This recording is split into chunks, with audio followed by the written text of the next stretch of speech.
Yeah. Uh, well, you just went live. There we go. See there. This it won't let me go live. I'm 10 Oh, minutes late. no, That's why you're live. You're live. I'm live. Oh, groovy. Good morning, everybody. Welcome to another edition of Morning Coffee with Minister Toya. It's good to have you. Hey. I am actually not live on Facebook. Live on YouTube. Face, so Facebook people won't see us this morning. But I am glad to have you guys here. So welcome to Morning Coffee. I'm so sorry I was late. Darnella, my computer was not working this morning, and Darnella left.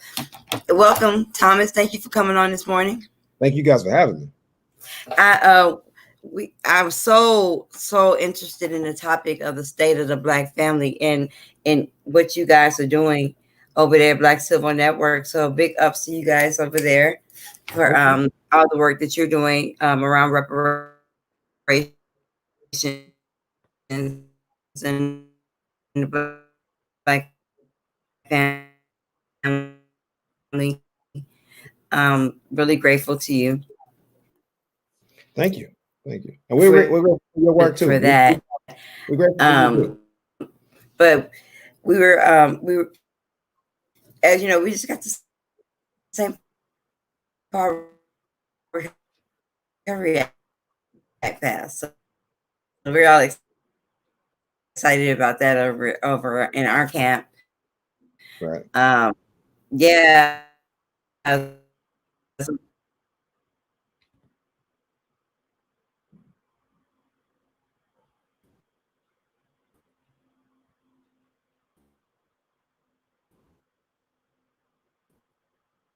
It's freezing up.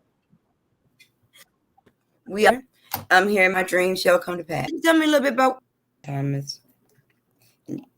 Darn, so please, we're having some technical difficulties this morning, and I wish I could start this morning over. Are you still freezing up? Are you here with me? Well, I'm hearing you now. I'm hearing you now. Okay. Well, why don't you tell everybody a little? Hey, good morning, Monica. How are you? Good morning. Good morning. We have. Here's Darnella. Darnella is back. So Darnella is asking Thomas to tell us a little bit about, the Black Civic Network and what it is that they're doing over there and how and about this event they have coming up.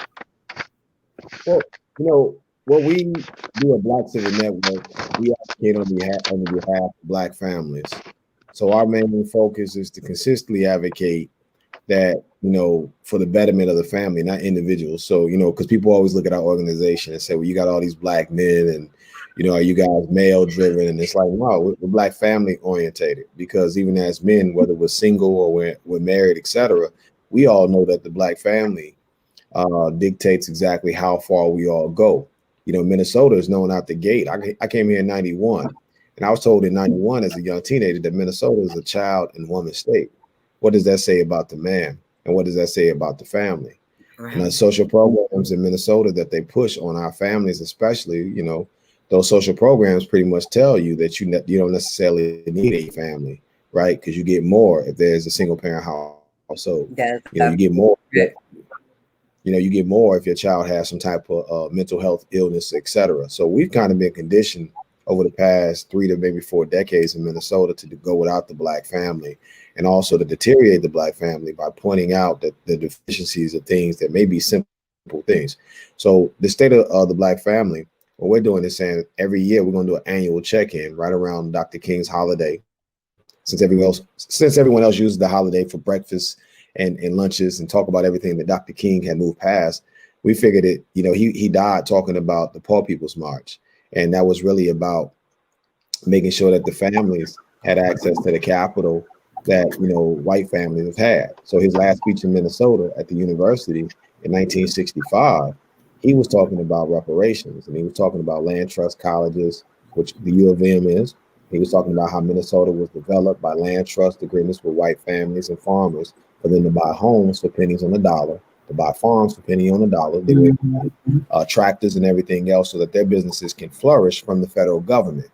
And so they call it subsidies, but when we ask for it, it's called welfare.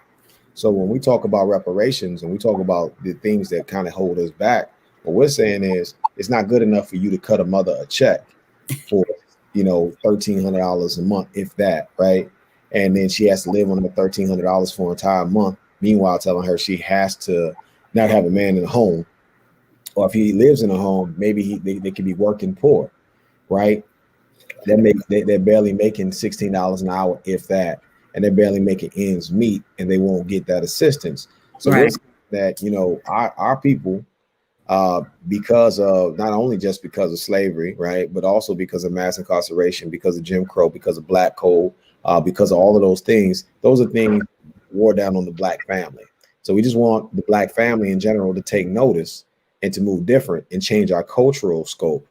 Because as you know, Sister Toya, what typically happens in the state of Minnesota, especially with black leadership the past 5 years, is that black men and black women have been in each other's throats for white dollars. Yes. Yes. Oh my God. Yes.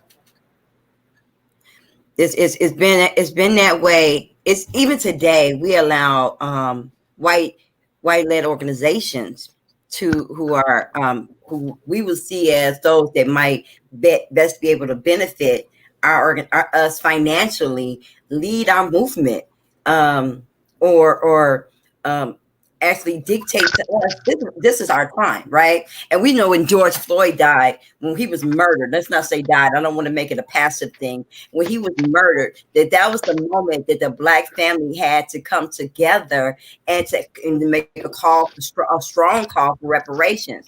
But we allowed the status quo to come in and dictate how our movement went. Right. Instead of us being at the forefront and being at the helm, and we wanted to march, we wanted to protest for everything. We wanted to protest for the people who wasn't on TV. We wanted to protest for the people's lives that didn't get talked about when they were living. All kinds of stuff, everything but what we should have been talking about, which was the black family, and put in a push towards reparations. And that was that kind of got me this summer. I was really. We have a strong moment right there, and we allowed the status quo to change the narrative. I agree. And that's kind of like the dangers of it all, is because when people change the narrative on us and then we follow that narrative, the distraction takes place. Because really, if you want to know, we black folk, we delivered the White House, the Congress, as well as the Senate for the Democrats. So 90% of us voted for Biden. Right. So what are we getting on behalf of that? Right. What are we getting on behalf of giving you all of these things? It has to be a trade-off, because when you come in office talking about, what you're going to give the gays, what you're going to give the Latinos, what you're going to give all these other specific groups, and they call them out by specific name. When it comes to us, then we got to get what everybody else gets, as if we're comparable or we're in the same category as these people, and we don't have these deficiencies due to government policies. So, sister, what we do is, and I haven't, and I tell people all the time, because I got asked about the reparations bill in St. Paul. And what I tell people consistently is, when I see other people doing work, I don't want people trying to call me up to try to get me to critique what other people are doing. That's not what I do. What I say is, whatever the assessment is, what people sitting at the table trying to get, if that's going to better our people, then get it. Because in chess, it's 64 squares. You got to defend all 64, play all 64. Our issues as a people is we don't understand to play all 64 squares. What we tend to do is we focus on one or two squares, and then we'll hamper down on that. So instead of talking about black families, first thing we start saying right after George Floyd is, y'all won't say Breonna Taylor's name. And so we started shooting amongst each other, saying, well, black men care more about Breonna Taylor, because black women, we gonna cry for George Floyd and Breonna Taylor, and we always carrying this stuff because we always do this by ourselves. Where y'all been at? And then it's like, well, wait, we about to celebrate Dr. King's holiday. We ain't acting like this brother ain't caught no bullets. We ain't saying sisters ain't died for the cause. We ain't saying sisters ain't been stressed out. But when we talk about, when you start using rhetoric as if we always done this by ourselves, that distracts from the family, because no, we've all been in this together. Emmett Till was a black boy, right? And he was essentially lynched, if you will. But we also know that black women are raped at a high proportionate rate when they're on college campuses, as well as on military bases, right? We also know in their communities, black women are not able to be safe because of sexual predators, both black and white. But we know when white men rape you, that 9 times out of 10, they're going to get off with that case. That's also a part of the black family. So if you're not emotionally strong, we're not emotionally strong, our children are not emotionally strong, we're all failing together. So completely, white supremacy bears on us all. This argument that we constantly get brought into, every time someone gets killed, we get splintered because we know they'll say, well, so-and-so got killed. We ain't talking about that person. And it's like, well, we may not be talking about Breonna Taylor as much in Minnesota as the people in Louisville. Right. Floyd happened in our backyard. So right there in front of our eyes. Right. So we're going to talk about what's closest to us. And I was in Louisville last year for the AOS Summit. And Louisville, I'm letting y'all know, man, Louisville, if you want to see poor white trash walking around like zombies, high off heroin, and black folks who are in meth, and black folks who are in desolate situations, go to Louisville. And you understand it's so racist, you can feel the tension in the air on how racist the people are inside of there. So to hear about what happened with Breonna is not necessarily a shock, but it's also not to say that because people are talking about George Floyd in Minnesota does not mean that you don't care about what happened to Breonna Taylor. Because we don't need to say one is more valuable than the other, but typically what you would do is if your family member or someone that's close to you or close in proximity to you has something to them happen, you're going to talk more about that situation. Just like people in New York talk more about not Mike Brown, but what's the other brother who got choked out for the Lucy's? I know exactly. I just took a picture with his mom. Eric Gardner. Thank you. Eric Gardner. Brother Eric Gardner. Mike Brown was in Missouri. See, look, and even by regional, I can tell you Mike Brown because Missouri is so much closer than New York. But I can tell you the video. I was on the ground in Missouri for Mike Brown. So I was boots on the ground. Right. That was the most volatile situation that I had ever been in as far as a protest. It was more volatile than anything I had ever seen, especially even here. Right. But I want to piggyback off something you said about Black men and people always asking us to critique each other's work. I had a conversation with your good friend, Nick Muhammad. Yeah. And I love Nick, and he knows I do. And I talked to him about the black men here in Minnesota who are doing reparations work. Mm-hmm. And I said to him, I said, well, I personally have an issue with division. Mm-hmm. Right. And so I had these. And when I think about reparation work, I think about four people. I think about Tran Cruz, Nick Muhammad, Thomas Berry, and I think about myself, right? But when I think about those three brothers, I think about those three Black men, I think about three strong Black men that are that I see as being powerful Black men apart, but even more dynamic and explosive together. And I think about the work that could come pass if the three of you put your heads together, right? And we had this conversation and a while, maybe a few weeks ago, and when I think about you guys, this is all really, really true. I think about how strong, I think about strong Black. Uh-oh, did I lose it?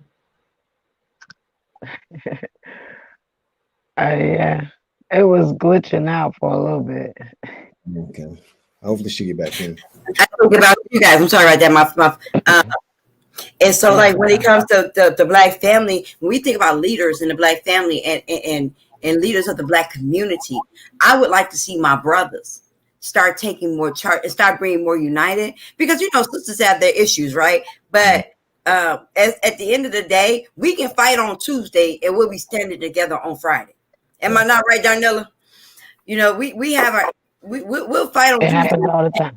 Right. So and be standing together for a common cause on Friday. I would love to see the Black men who work in this field, who do the work for reparations, to stand up and take charge and be that leadership that we need in the Black community. Well, I'll say this much. I'm down to work with anybody. I'm gonna be honest. If it's a force field or if it's a divider, it's invisible to me. I tell people all the time, even though I work for Black Civic Network, I've never spent the night in St. Paul. I never slept not one day in Ramsey County, not even at a hotel, not at a friend's house, or nothing. I just worked over there, and so I don't know all the people in what I also don't do is I don't like so. I'm down to work with bro, like literally, you know, like I've seen him in like a couple meetings, but I've never had any bad words about him. I never talked publicly bad about him. I don't, because here's the thing about this reparations thing. I've talked to elders and they were doing this in the 90s. So it's not nothing new. Somebody else was doing it before us, and then someone else was doing it in the 70s and the 60s. And you go back to 1865 when they negotiated getting reparations off the plantation, right? So at the end of the day, none of us is doing anything new. So it's there's no divisiveness for me, as if I believe that we're doing something that's revolutionary that no one else ever thought of. So it's room for everyone to be at the table to have this discussion. And I believe the more people that come to the forefront have the dialogue on reparations, then it's better. Because I'll be honest, the only people that I've had issues with about reparations is the idea when people start talking about getting personal reparations. I hate that. Community reparations. What is that? That's people who are perverting what reparations is about. Those are people who are allowing white folks to get. Say the word again. Excuse me. Could y'all say the word again? Community reparations. What's that two words you call? Community reparations. But it's not necessarily the community. It's for an individual cause. Somebody's business might be going out. Somebody might lose their home. And really what it is, it's like a rent party. You know, right. You know what I'm saying? What it is. It's a GoFundMe for your rent or GoFundMe for your business. And it's not necessarily reparations because it's not making that person whole. It's not necessarily repairing those people because those businesses may still go out of business. The home may still be, maybe still be foreclosed upon because those people don't have the means to take care of themselves without those additional dollars. So that's the only thing that I've ever spoken out publicly about as far as reparations and people and et cetera, what they're doing. Because to me, even like with the rallies and everything, I'm like, the more people who talk about it, who's focused on it, to me, it's the better. That's just always been our strategy at Black Civic Network, where we're like, look, it ain't about us. You know, people make it about us, but it's not about us. Right. And ironically, you know, the funny thing is we really sit and not talk about other organizations. We're always trying to bring the organizations in because our method is, at the end of the day, what happens if something happened to us? You know, if it's what we think. That's what we think on our side of I'm in the Golden Valley.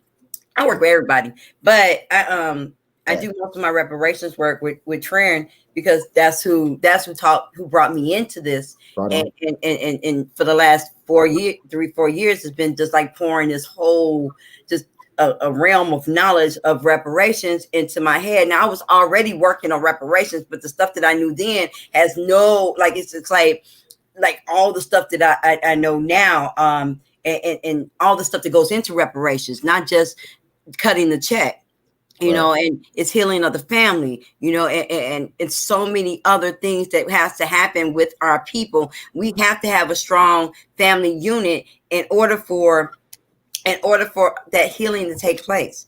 Our families have to be, we suffer from post-slavery traumatic syndrome. So, and people don't recognize that, but that's, it's really, is deeply ingrained in us. We are a suffering people, you know, so it's like we have got to, that's why when you talked about the state of the Black family, I was like, yeah, I'm all for that, you know, because we're going to Washington on Inauguration Day and make a demand for reparations. Certainly. And so and part of that is healing in the family. So I was excited when you asked me to come on and do that. Yeah, I know, I think you're a little frozen. Yeah, I thought that was awesome. So I'm always willing to work with you guys. And I don't think it's a separation. I just think that we're all doing separate work. Yeah. And I think that the work would be stronger if we stood on one accord and we all were on the same code, doing the same thing at the same time. But I don't think that, or at least, you know, we were all in one coalition and somebody did this over here and somebody did, you know, I'm gonna take this piece of the work. I'm gonna take this piece of the work, and we all knew, you know, like we all were together. I like when I see people who fight for police brutality, they always together. They do their marches together. They're organizing together and all of that. And they seem to get the job done or whatever it is that they're trying to do, get it done. The only thing I heard about police brutality. They're together. White folks start talking about the money, because I've been able to sit at those tables and they come together with each other for the rallies. But when it comes to who, like the organizations at the table, when dollars are starting to be handed out for 501c3s, then they start sabotaging folks. When you had the recent situation with my brother from Mad Dads, you see how many folks in the community turned on him ASAP, right? Like the same people that was singing his praise, like, oh, we love Brother VJ, we love this, that, and the third. But soon as the story came out, what was those people that he was at the rallies and supporting? And I know VJ personally. VJ, anytime I reach out to VJ and ask for anything, bro has been there. He's helped me out. He's been a great big brother and a leader. But I've seen people flip on him ASAP soon as it came out that it was some issues with some behavior issues or whatever it could be. Now, look, these are all allegations. I didn't hear any of that, so this is all news to me. Oh, they did a Fox 9 story on the brother. I tell you, I be in my head be on. I have one tunnel vision. I haven't heard any of that about BJ. Yeah. And I don't get involved in the gossip either. I just don't. It's not good. But what I'm trying to tell you is, the part of that reparation, that repealing, that hearing piece is, even if they come out and they put a story out about you, right? It's on me to say, as a black man, for a black woman, it doesn't matter if you got flaws, if you got demons you're dealing with, I still need to have your back, because some of those demons and some of the positions that you're put in is based off this wicked system that has given us limited opportunities. So everybody has something that they're struggling. You may hear something bad about me. Does that mean that my work gets thrown to the side because there's something bad? You know, we about to celebrate Dr. King. And I said this to a sister last night. I said, Dr. King had multiple affairs on his wife. Yes, he did. Are you willing to throw his work away today based off of that? Because based off the current climate that we're in today, if you flawed in any particular way, we're not dealing with you, period. We're throwing you in the trash because we're saying, because this person is not walking on water, this person is not perfect. And then we'll turn around and say, but the only person perfect is Jesus. Well, when you meet flawed people, use that practice at that point. Don't use that practice when it comes to these organizations. So if we as a community work together, I believe that it has to be not only on the surface level when we're doing rallies, when we're doing events. I think it also has to be behind the scenes, because it creates a culture. So me and Nick, man, I'll tell you, me and Nick is down to sit down and work with anybody. We're willing. If you can connect that with us and brother, and he's willing to sit down. If he doesn't want to sit with Nick, if he want to sit with me, because he don't know me to have, like, we ain't grow up together, so we ain't playing the same. I don't think that it's a personal divide. I think it's more of a work divide. I think that you guys have just been doing this over here in Minneapolis, and he's been doing that thing over there in St. Paul. And I think just bringing the work together. You know, we got white churches that want to do reparations, that want to change the narrative of what the four of us are doing, right? And Nick and I were talking about this, like that can't happen. Like they want us to join in with Native Americans and make one cry for reparations, and not to say that Native Americans aren't do reparations. I don't know the story. I don't know what they do. I don't study it enough. Like I believe that I do know that their land was stolen, and that they were, white people came over here and killed them off with smallpox and gave them blankets and all that. And I understand all that. But I do know is that my people were on ships and chained to the bottom of ships, and they had to eat. And I'm about to get real graphic with this. And we're eating each other's feces and drinking each other's urine, and do a whole boat, months and months of a boat ride, because they didn't let them off to use the bathroom, nor were they feeding our people. And all that didn't jump and made it to the United States of America, still in torturement and having to do all of this work and build this country. Every piece of this country is ingrained with the blood, sweat, and tears of an African slave that was brought here to America. That's what I know. And so, for that alone, we didn't even get into Jim Crow and the 200 some odd years we spent in slavery. We're just going to talk about the trip over here. But that alone, I think that we do reparations, right? So, and that's just true. That's traumatic all in itself. If you put your mindset back to where your forefathers were and how they got here. Right right? on. We don't think about how they with the trip over. We think about the whips, the chains, the beating, the lynching, the hangings. We don't think about all they had to endure. We are strong people, y'all. No, We like that. It took a strong God had made us to be strong, because it takes a strong people to endure something like that, right? So when we talk, we had white churches that wanted like change the narrative. The United Churches, I forget who they are, and want to change the narrative. And I don't have problems standing with anybody for their call, but stand with us. We no, stand with everybody. We had the pipeline. We down at we. They was over there, Justine Diamond, when she got everybody. We standing for everybody, but who's standing for us? Good. Monica said strong message. Thomas, when you were speaking. Darnella, are you back with us?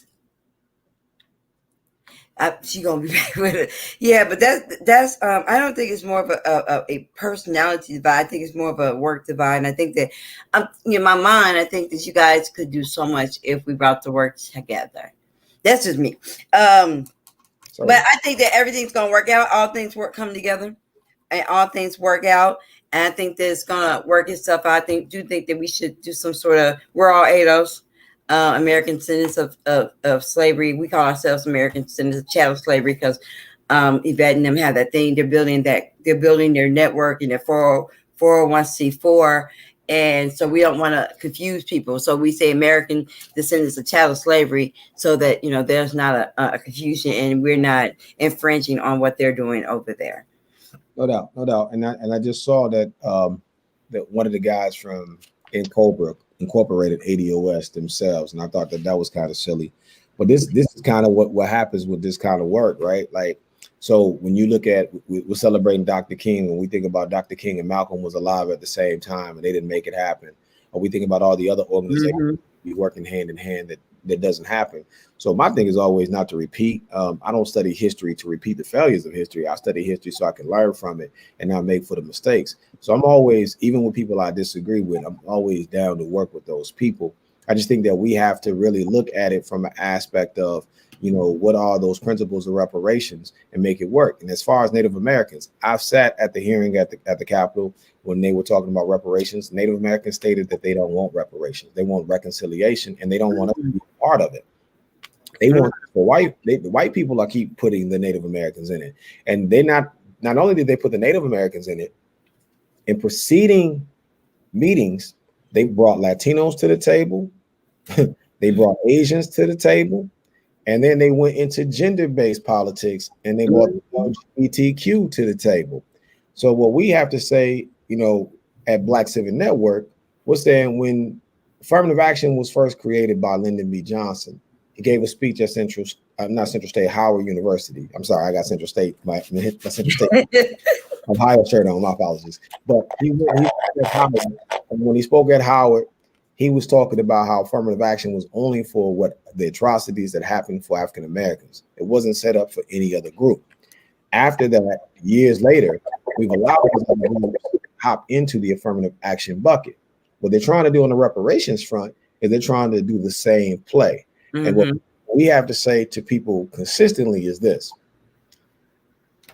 In 1865, you made a deal. Lincoln signed the deal. Johnson took that deal away. But nonetheless, the deal was still put in place. Right. If the credit industry, which I see Black people always online bragging about their credit, the credit industry was built off the backs of slaves because it was based off how many slaves did a plantation owner have. So if that's the case, we weren't going to be able to get good credit because we were what they were using as the measuring tool. Right? Yes. So you can't get that. Then you got the covenants inside of the Twin Cities, right? Right. If you got covenants that's telling me I can be Cadillac rich, meaning I could buy a car, but you got it in writing that Black folks could not be able to buy homes in certain areas, right? And you're telling me these are areas that the homes appreciated with wealth, and you're telling me I can't buy, then you stop me there. So then you tell me, well, wait, Minnesota wasn't even a part of the Union, or when we were a part of the Union, we didn't have no slavery. But wait a minute, you guys also held the money through this state that the plantation owners were making. Not only hold that money, but this was a vacation place for plantation owners to come And that's why we got the Dred Scott case, because he was here with his plantation owner inside of from Missouri when they came here. That's why Dred was supposed to. It's staying at Fort Snelling. There were officers and soldiers that had slaves who brought their slaves with them. And a lot of the property that's owned here was owned by rich Southern slave owners and purchased by that slave money. So while we weren't a slave per se state, we're a territory, because we weren't a state yet. We had the opportunity to become a slave territory, but while we weren't a slave territory, there was slave money all through Minnesota. Minnesota is made up of money that has that was brought here or spent here or by slave owners. This is a slave. While there weren't people working plantations and the climate wasn't that good for that type of labor, but while there weren't people on plantations here, the money from slave trade, the money from slave owners is all enriched all through up and through here. So yes, St. Paul, Minneapolis, the state of Minnesota owes reparations to American descendants of slavery. So it was almost like offshore banking. Mm-hmm. So you were able to hold your money here. You got Aetna Insurance, who already admitted that they've got some of their money based off of policies, based off of insurance, right? Some of these insurance companies were built off of it. So we can go down the list. And then after slavery, we could talk about during the Reconstruction age. We could talk about some of the practices in Minnesota, what they were doing. You know, and so there's just a whole bevy of things that could happen what we could talk about. But my point of saying that is we have a lot of work to do here. And we don't necessarily have that work to do for the Native Americans, because I can show you the New York Times article where they say that the Mystic Lake tribe owners and their descendants are making pretty much $1 million per person annually. Right. Creative and Unique says indigenous people couldn't survive or do the labor. When we were talking about they also were paid reparations along with everybody else but our people. They also denied us any reparations they collected from our native ancestors, because a lot of the, you know, they did own slaves. There were certain tribes that owned slaves, and then there are certain, and so we had blacks who had that native blood in them, but they were cut out of that of the wealth portion of the portion when they were collecting reparations from the U.S. government. They weren't allowed to do that, but $5 Indians were, you know. Right. So right, $5 Indians, and that's and that's why when we talk about the state of the Black family is so important, because we'll get, like, they'll throw the natives out to us, they'll throw these other groups out to us, and it distracts us, because we'll be like, yo, we care about the kids at the border, but we don't care about child protection services snatching our own children out of our homes and then selling them off. So we care about it because we see that on TV. Now now once again, goes back to the earlier argument. What about Brianna? But what about the babies? We don't care about our babies, right? And our children are being okay. You know, Clinton signed a bill in 1994 which gave $2,000 incentive to each child that was removed from the home, and they get another $4,000 incentive for if they're placed up for adoption. So when it comes to removing children from homes, whose children do you think that they would rather receive that incentive on? Do you think they would rather receive that incentive on their own people or on our Black children? You know, we don't have, like Khalees says all the time, we don't have that protection that Native Americans have around their children, in which we need that protection around our children. They are going into our homes and taking our babies. For mothers who work nights, they're not using drugs. They're not prostituting. Their house is not in array. But if you work from 11 p.m. to 7 a.m., they're charging you with child neglect. When there's a single mother in the home because the father has been taken out of home because a petty drug charge or some petty charge, and he's in prison. So you got to get it how you live. So then they come in and they take your child for doing the very best that you can. You know, I had a mother who was making $23,000 an hour, working 9 to 4 in the morning. So when she comes in, or 9 to 5 in the morning. So one of the neighbors called CPS because her children were too loud. You know, it was a 13-year-old, a 9-year-old, and a 7-year-old. The 13-year-old, it was the most intelligent 13-year-old I had ever met. Matter of fact, I used to have conversations with this child. I thought she was grown, but Right. she was one of the most intelligent children I had ever met. Like she had been here before or something. So I understood, and her mother didn't have a choice. You know, Right. sometimes we as black women, we got to do what we got to do to get what we got to get for our children. No And doubt. she wasn't doing the wrong thing. It wasn't like she was out prostituting or working a pole. And I say that's the wrong thing because that's a whole nother conversation. Right. Um, And- and- I feel like if you can get taxes from it, you can do it. But right. and that's just for me. But that's to say that was wrong. That's wrong with them. But what I'm saying is that it wasn't anything that she was doing wrong. She had a job, and that particular job paid her $23 an hour, and she was doing well. They made her quit her job. They gave her a case. They gave her a criminal conviction for, like, and it just changed her whole life.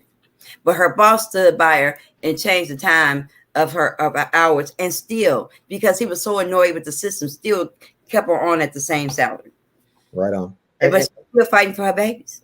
And that goes back to that the statistics that show that Minnesota is the third worst state to be African American and live in. Period. So when we talk about this in the collective, we talked about the mother who can't provide for her children. We've already talked about the father being removed because of the social programs, and then we see the targeting of the kids. So we don't have space to be talking about it on an individual level as this patriarchal, matriarchal thing. But I tell people all the time that don't live here, because my friends on social media that's not from Minnesota, they always ask me like, yo, so on your page, what in the hell do people in Minnesota really be like talking about? Because they don't get the black male female divide. I said, well, here, because these 501c3 organizations pay so many of our people, the logic and the jargon is in the heads of people. Mm-hmm. So like we were talking about us working with Bro, a lot of the issues between black men and black women here is like an invisible fence, right? Like it doesn't necessarily, the divide don't really exist. It exists, but it don't exist. Someone's telling you that it's a barrier there. You just have to be brave enough to reach out to the other side and embrace. It is no divide necessarily needs to happen. We just got to get past the psychological things, because they're the ones with the money, the carrot. That's always been the carrot. Hey, your husband's gone. We're gonna give you a little bit of welfare, but you know what? You can get an additional $575 a month if you say your little boy got some type of emotional disorder.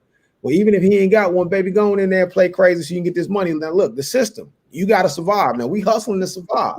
I ain't blaming the mom. You got to hustle to survive. But the culture of that hustling to survive, what ends up happening is that now this little boy grows up believing the entire time there's something wrong with him.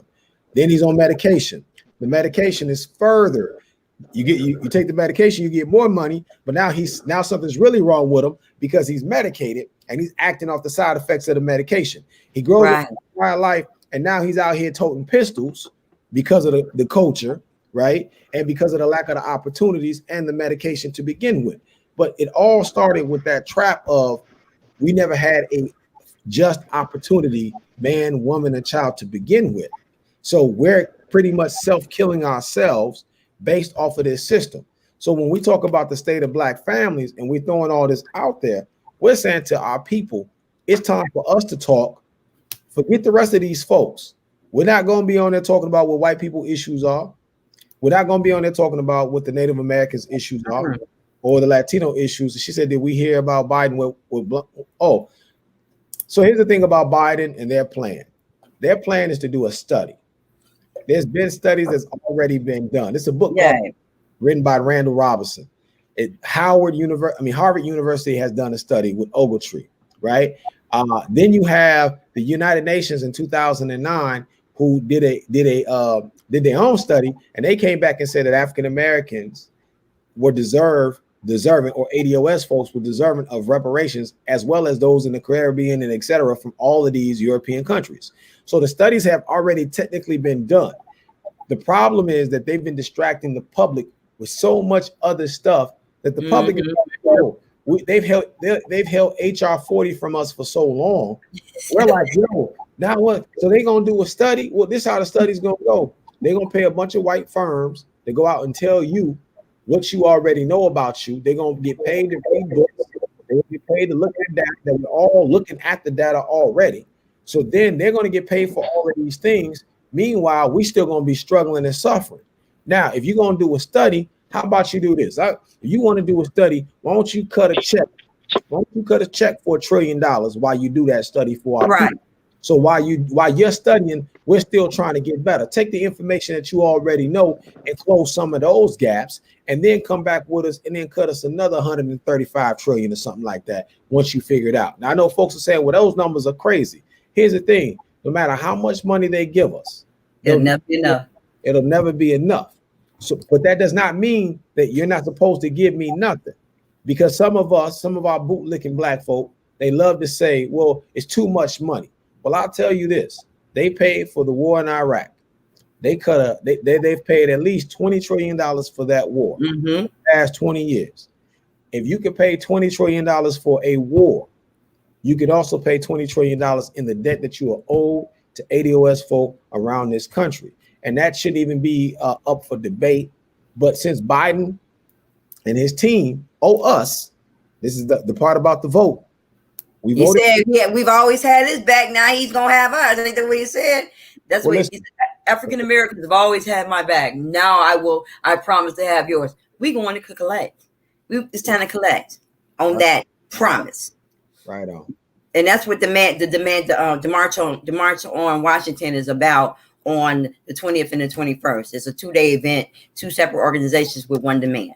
We demand reparations for American descendants of chattel slavery, and we demand that you keep your promise. We've had your back. We put Clinton in office. We put Obama in office. We put Biden in office. White women put Trump in office, but we put these people in office, right? And not one of them. And I'm talking about since I could vote, right? I started voting with Clinton, and I'm not even going back beyond that. But I remember going to vote, and my grandmother telling me, "Toya, just all Democrat. Oh, just go down. Just go. I don't care who it is. Just go down Democrat. We didn't even know who they were. But go down, just vote Democrat all the way down." And I remember going in and doing it, having that blind faith, because so many, because my grandmother said do it, and her mama before her probably said do it. Whenever they start, her mama didn't because she couldn't vote in. But because this is what my grandmother taught me, right? So then when I got to learn, Obama taught me a lot when it came to lineage and the importance thereof, and when it came to how other blacks see us. And when he said that he didn't believe in reparations, when he said, how would we know? Let me tell you how you would know. My last name, my maiden name is Mac Adams. I come on my daddy's side. On my mother's side, my name is Carter. The Carters had a plantation in Mississippi. And it was 2 brothers, one in Tennessee and one in Mississippi. I could trace that lineage back to those people.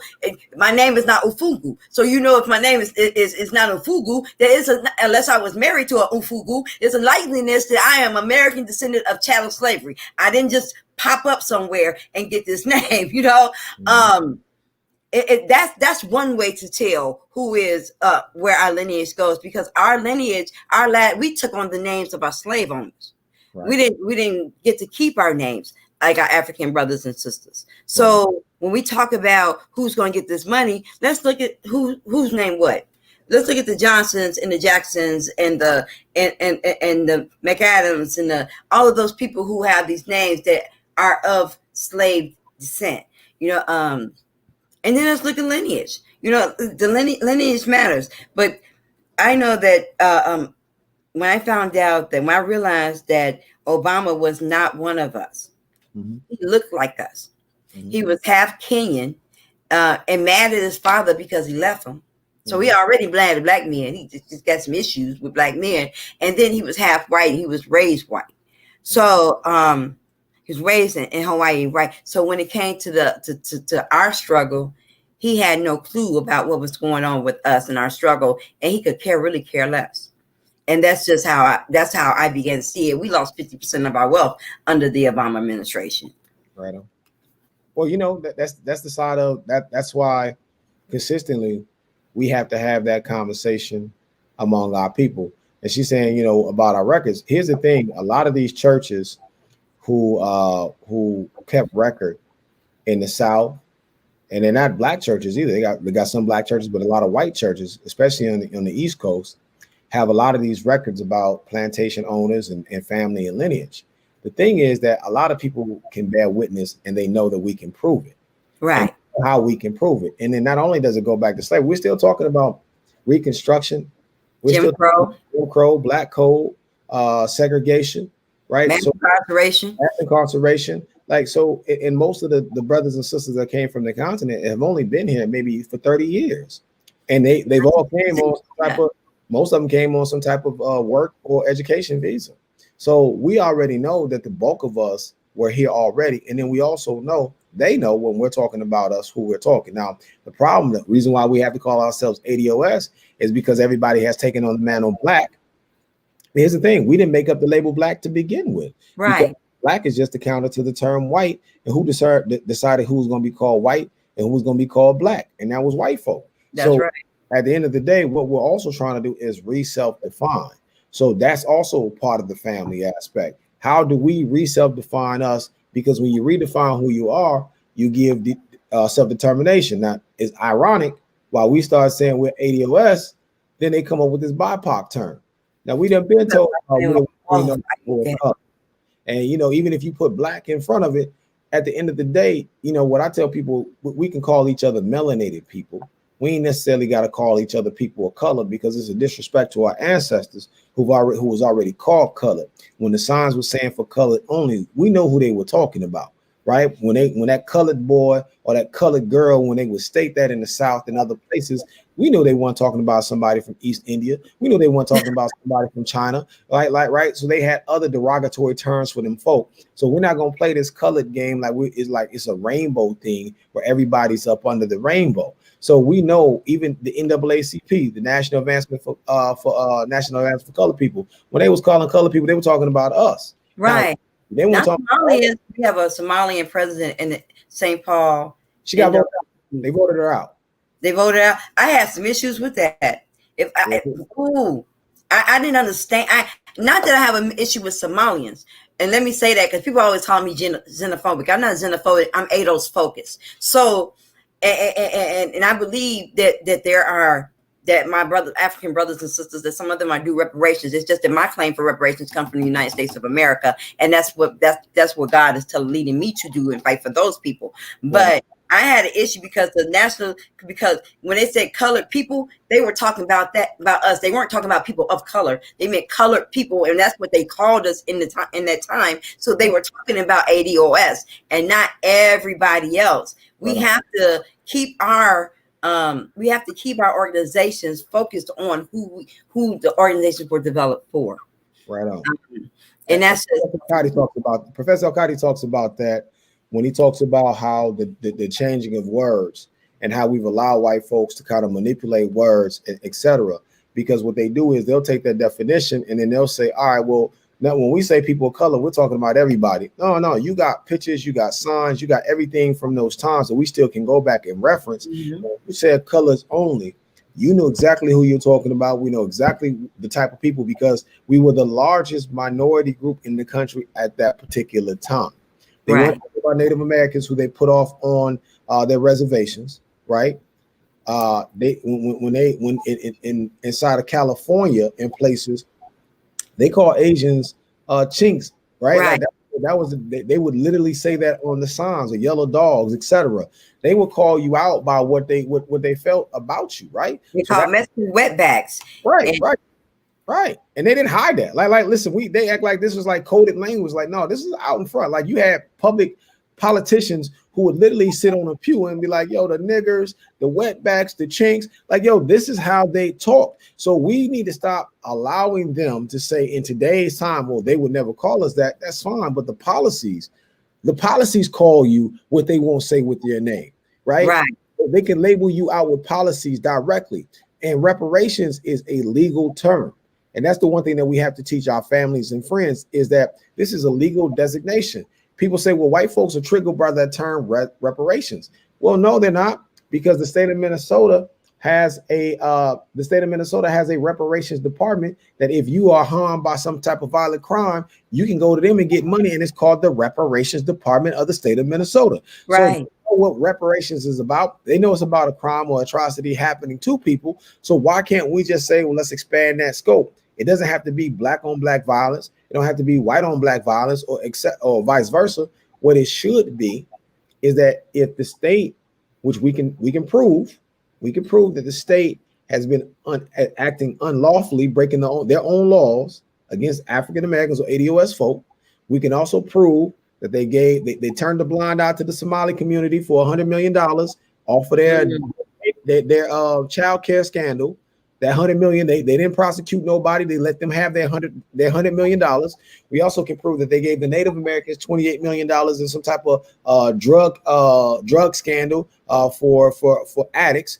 And that was last year. This DHS. Yeah.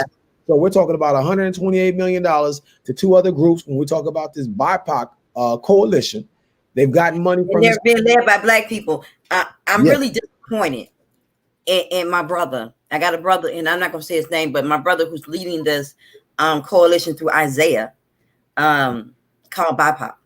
I'm tired of allowing white people to dictate who we are. First and foremost, you can no longer dictate who we are. We are American descendants of chattel slavery, and so you cannot tell me who I am anymore. But when I had last year, we did a reparations rally at the Capitol on Juneteenth. Now we know Juneteenth is our day. Right. That's our day. When we got to the Capitol, there was a Somali Isaiah-led Somalis, and you probably heard about this because I act a plum fool. So they were on the Capitol steps on Juneteenth. Now, with their BIPOC coalition and the Somali leaders, and they were having Muslim prayer. Now, I'm the leader. All of my friends are Muslim. I don't have a problem with that. That's I'm a Christian minister who has a lot of Muslim friends. We have a problem with that. The leader, the founder of Black Lives Matter Minnesota, Trent, he's a Muslim, right? So we don't have. What I had a problem with was that there was a group of Somalians and in this white-led organization screaming BIPOC on Juneteenth, which is the day that celebrates Black American descendants of slavery, the day that we were so-called released from slavery, right? And we were there to celebrate that, and you're in our space on our day. I don't come during Ramadan at 6:00 and have Christian prayer. I'm not gonna do that because I'm respectful. I did go to prayer on Ramadan, and I had my hair wrapped up because when in Rome, you do as Romans do, right? So. I respect everybody. I got my hijabs. I got different ones for different outfits, right? So when you respect that culture, and there was no respect, and they eventually gave up the space to us, and we had a very successful reparations march that went across the country, several cities in coexistence with other cities across the country. But it was the fact that the disrespect was so loud and so obvious that this white-led organization thought it was okay to disrespect our day in such a way, and then try to enforce this.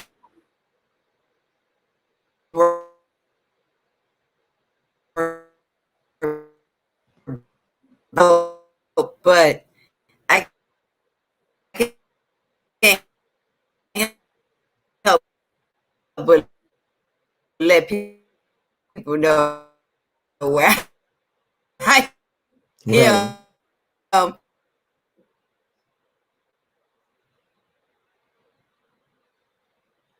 You kind of it's kind of freezing out on you. Come on, you can see me now.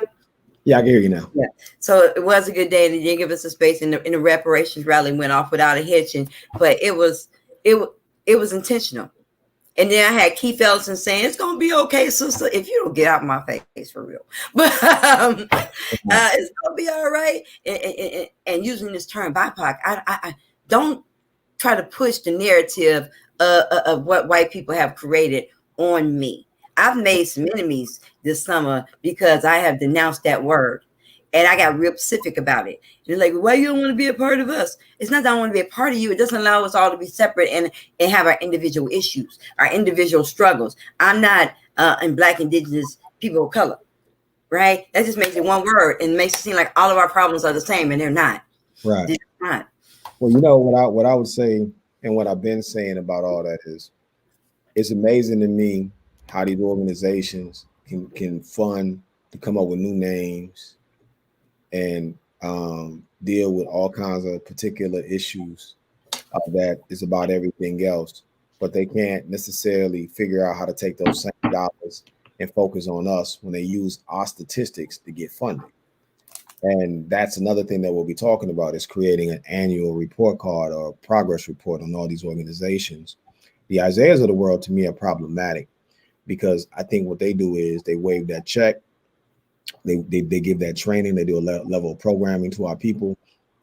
And when you walk out, you may walk in pro-black, but you're gonna walk out being pro everybody else, and black gonna be last. Mm-hmm. That's part of the programming, the brainwashing. And so when I hear and I talk to people and they and I don't care if we like start off agreeing, when they start talking to me and they say they with Isaiah and they with some of these other groups, I already know to watch for the hook, because I know like when they're sitting at those tables, they're being told, man, we can worry about the black issues last. Let's put this gender policy out because you're a woman. Put your blackness second. You know, they doing you like this because you're a woman, not because you're black. And then it's like, and then if it's about being black, well, no, it's only because you're a black woman, because black men got it this way. And it's like, man, the data don't prove half of those arguments when you really look at it. Black men and black women got it bad together, because here's how it works. If I got it and you ain't got it, that means I got to share it with you, right? And if I got to share with you, or vice versa, if you got it and I ain't got it, you got to share with me. That means we getting half or whatever. So then we splitting that. So that's half of that right there. The other side of it too is when you start telling people if other people don't have what you have, you don't deal with them. So now you lonely. Like, so now we got sisters who are making like 6-figure salaries, and because they can't find a 6-figure brother, right, because of the policies and the practices of these corporations, now they're saying, well, I can't find nobody that's equally yoked. Well, if the money and the education that white folks decide who get makes a person equally yoked versus the principles and the integrity that you and that person can control, y'all could have that in mutual. Y'all can control that.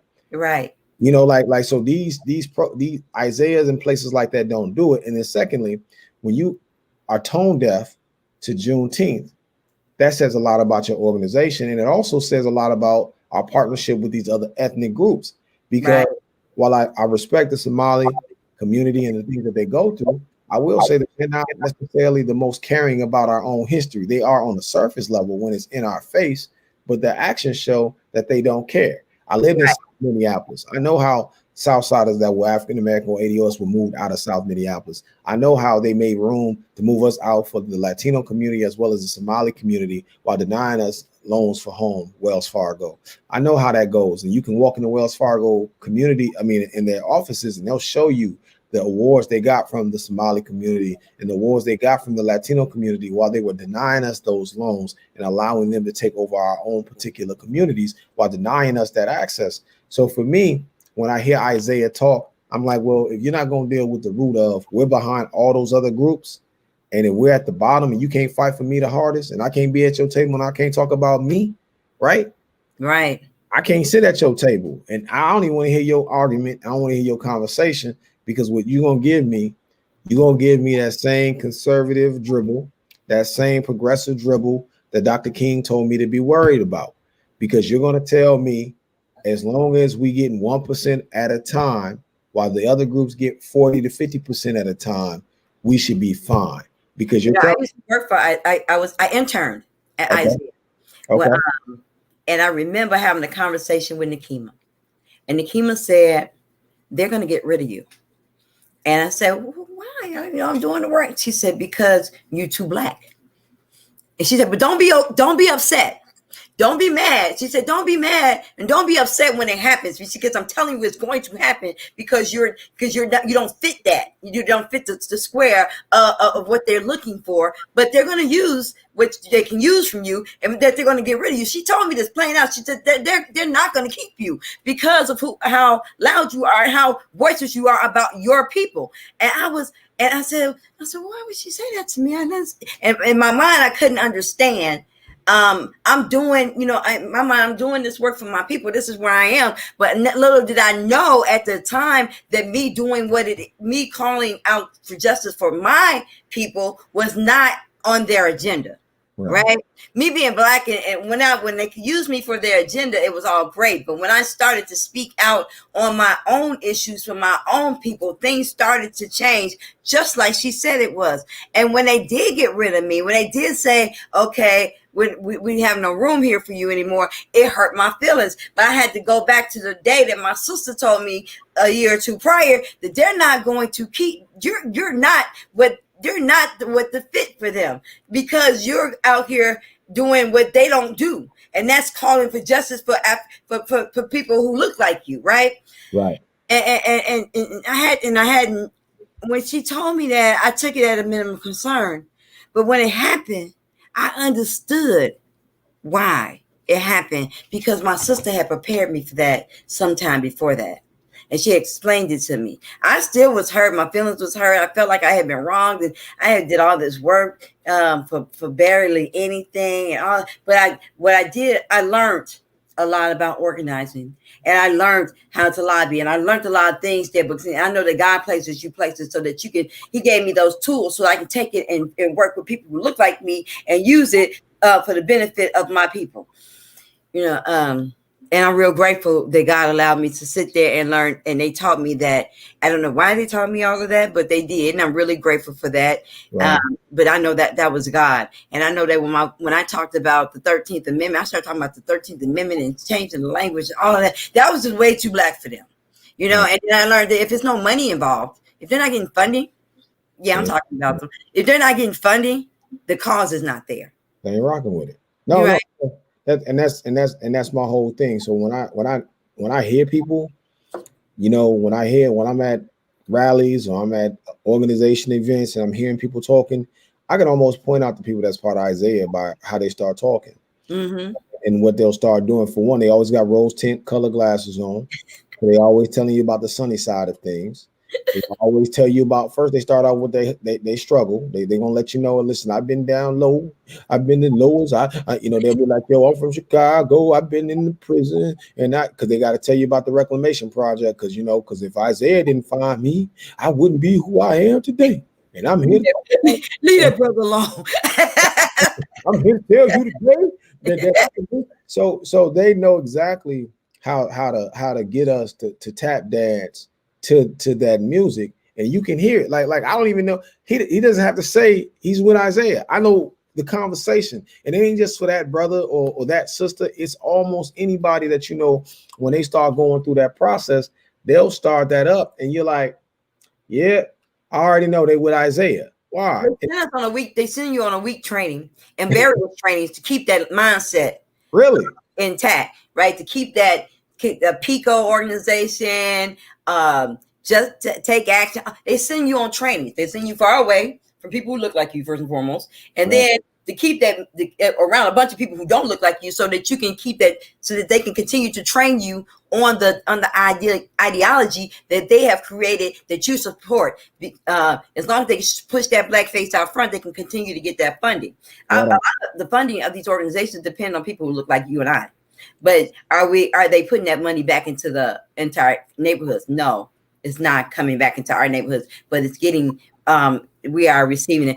We have come up on an hour. I want you to tell people about your event and what time it starts and how they can log on and what we can expect on Sunday.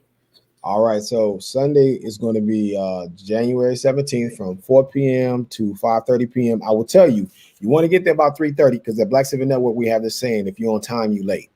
So we're going to be doing rallies where we're going to give away about $300 worth of prizes, mostly gift cards to families, $25 per family. For the people who sign up on Eventbrite, you can go to the Black Civic Network Twin Cities page on Facebook to sign up for the event. It's a Zoom, so it's free, doesn't cost you anything. You could also take the survey, because we're asking about reparations. The one thing about this reparations thing is that we're trying to focus on what the communities say that they want. It's not necessarily about us. It's not on the national level. We're talking about on the local level here in Minnesota. We'll be talking about that. We'll be talking about the African American Family Preservation Act with my sister Khalees Houston. We'll also be talking about what happened with the George Floyd situation, because we believe that if we were owning the stores in our community, that we wouldn't have that particular issue. So we're going to be talking about that. We'll be talking about the progress reports, as I stated, as you just finished up saying, these people who are getting the dollars for our communities using our statistics, but not necessarily doing things that's focused on us. We're going to create a report card statewide where we're going to go by these people who are getting their funding, and we're going to go back at the end of next year, and we're going to give you a report card telling you this is what they've done with the money. This is how the money was spent. This is how the money wasn't spent, etc. And then we're going to track the progress, right? Because if we ask for these programs to take place, we need to be saying, are they effective, or how long will they be? When will it be effective, so we can know. Let's not forget the white-led organizations that are out here protesting that are also getting grant money, or also 501c3s that people really don't know about. We have these white-led organizations by these white women who are out here protesting for Black lives, but while when we go home and they go home, they're going home to their homes that they own, and we're going home to apartments that we can barely pay for. But right. It's about Black Lives Matter. So where is that money? Are you investing it back into our communities, or are you continuing for your own purpose and gain? So we don't want to forget about those people either, because they're out here they're out here doing the work and getting paid for us. Any organization that's getting dollars on our behalf. So our thing is not to just be trying to ridicule our people or the organizations that are Black led or Black faced. We're talking about anybody that's getting dollars for us. They can be Black, Asian, etc. It's time for you to show and prove. And we're not really I don't want to scrutinize our people. We're not trying to scrutinize our people heavily. We just know what you just said. There's a lot of white led organizations speaking on Black behalf that the dollars never go to us. And so we want to go to the legislator. And we also want to go to the city and county levels and say, no, these dollars need to be going in our hands. We got the programs. We also are talking about the Urban League and the NAACP, as well as the Nation of Islam. And we're saying that from a Black Civic Network point of view and a Black family point of view, these are Black family organizations. The NAACP are supposed to be dealing with our civil rights. We need to make sure that they're strong in the Twin Cities. We also need that the same money that the $25 million that was drove in from George Floyd's death, that got parked into a white organization to distribute the money, that money could have been put inside of the Urban League. Yes. At the same time, while we're talking about armed people that need to be in our neighborhoods, if we build our Nation of Islam up, we could have unarmed brothers walking the beats, selling final calls, and teaching boys at the same time. Because I'm going to let you know, and I'm going to say this is my bombshell, and I'm out. Okay. During the situation with George Floyd that was on the streets, the people that was running around with yellow shirts in North Minneapolis was also embedded with the white folks from these right-wing organizations that were burning down the gas stations, that were terrorizing Black folks. Yes, there were other Black people who were with those folks. There's pictures of them with them people online, the same folks they got photos with their guns and all of that. On CNN, they did an interview. So you can't be, if you're not conscious enough to understand that you're posing with your enemy who got more artillery than you, that the same person that you say you're fighting against is really with you. And when you go to sleep at night, they're terrorizing your community. Why wouldn't you question Matt from Montana with an AR-15 in your neighborhood? Why wouldn't you question Billy from Colorado with a submachine gun inside of your neighborhood, and y'all just got little shotguns, y'all got little 9mm and 45s, and they got grenades and all kinds of other stuff. So we are talking about Black family. Let's have this dialogue. Let's really put it on the table. This will be one of many, but let's start it here. Let's finish King's work. Let's not let them hijack his holiday anymore. We don't want to talk about the I Have a Dream. Let's come to the lunch counters and make us money speech. We want to talk about the Poor People's Campaign when he said he was coming to get that check. But we want to let the state of Minnesota know, the counties inside of the state of Minnesota and the city know we're all coming for that check. And even if you got white folks at the table that want to be a part of the conversation, that's cool, as long as you give us what we are asking you for. Not what you think we should have, but what we are asking you for, because nobody knows us better than us. Yes. I thank you so much, Thomas, for coming on the show. The show is new. I just started doing this about 3 or 4 weeks ago, and I'm trying to build up my channel and my viewership. So if you could share, tell people about it. I'm trying to do Black news, and bring it to you early as I possibly can. I can't do it no earlier than 10:30, but bring it to it early. And so I want to do talk about our issues on a regular basis, where we are being recognized, because it's so often that everyday mainstream news are getting our issues mixed up, and just want to give us a platform for the things that are happening with us. I thank you. I love you, my brother. I will see you on Sunday. I can't wait. And I'm sharing a link with everybody so that the people can tune in. And thank you for asking me to be on the panel. You have a blessed day. And thank you guys for tuning in. Thank you, Monica. Thank you for being here. And I love you. And there's nothing that you can do about it. Talk to you later. Bye-bye.